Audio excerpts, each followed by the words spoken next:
Mangalagiri TDP ఆఫీస్లో మాజీ మంత్రి దేవినేని ఉమ మాట్లాడుతున్నారు. ఆ లైవ్ చూద్దాం. ఇంతవరకు ఎటువంటి చర్యలు తీసుకోలేదు. అదేవిధంగా ఇప్పుడు ఏప్రిల్ నెల పూర్తి కాబోతూ ఉంది. మే 1వ తారీఖు కల్లా ఇంటింటికి పెన్షన్ ఇవ్వాలనేదే తెలుగుదేశం ఎన్డీఏ కూటమి డిమాండ్ చేస్తూ ఉంది.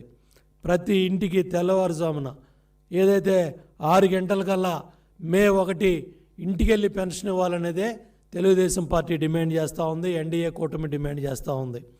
చాలా స్పష్టంగా గత 15 రోజులుగా ఇదే వేదిక మీద నుంచి మా పార్టీ నాయకులు కావచ్చు, ఎన్డీఏ కూటమి నాయకులు కావచ్చు, ప్రతిపక్షానికి సంబంధించిన ప్రతి రాజకీయ పార్టీ కూడా ప్రభుత్వాన్ని డిమాండ్ చేస్తూ ఉంది.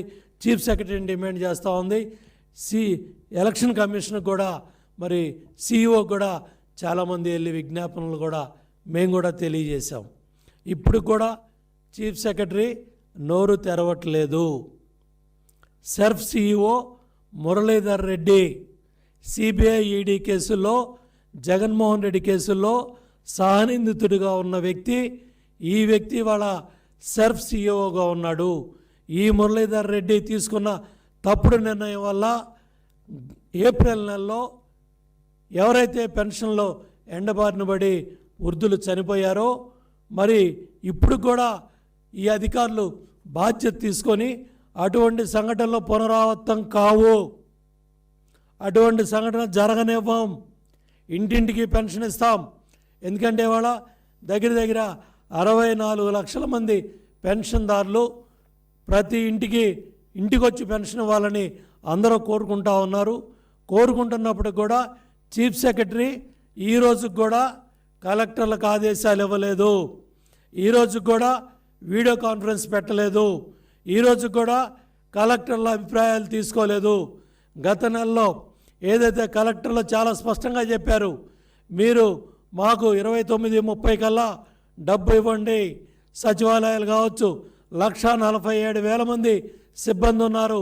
సచివాలయ సిబ్బంది కావచ్చు, మరి గ్రామ కార్యదర్శులు కావచ్చు, ప్రతి ఇంటికి వెళ్ళి ప్రతి పెన్షన్దారుడికి మేము పెన్షన్ ఇస్తామని కలెక్టర్లు చెప్పినప్పటికి కూడా చీఫ్ సెక్రటరీ జవహర్ రెడ్డి లెక్క పెట్టకుండా, వినకుండా మళ్ళీ దాని మీద ఒక కమిటీ ఏర్పాటు చేసి దాని మీద 3 అధికారులను వేసి సెర్ఫ్ CEO ఆదేశాలను పరిగణలో తీసుకొని, ఆ కమిటీ ఆదేశాలని పరిగణలో తీసుకొని ఏదైతే CEC ఇచ్చిన ఆదేశాలను కూడా, ఎవరైతే CEO ఇచ్చిన ఆదేశాలను కూడా లెక్క పెట్టకుండా సచివాలయాలకి పెన్షన్దారుల్ని రప్పించడం వల్ల ఈ మరణాలు సంభవించాయి. ఈ దురదృష్టకర సంఘటనలు చూసైనా సరే సెర్ఫ్ CEO మారుతాడని మేము అనుకున్నాం. లేకపోతే చీఫ్ సెక్రటరీ వాళ్ళ ఆలోచనలో మార్పు వచ్చి కలెక్టర్లకు ఆదేశాలు ఇస్తారు, వీడియో కాన్ఫరెన్సులు పెడతారు. 29-30 కల్లా సచివాలయాలకు డబ్బు వెళ్ళాలి, సంబంధ పెన్షన్లు ఇచ్చే అధికారుల చేతికి డబ్బులు వెళ్ళాలి.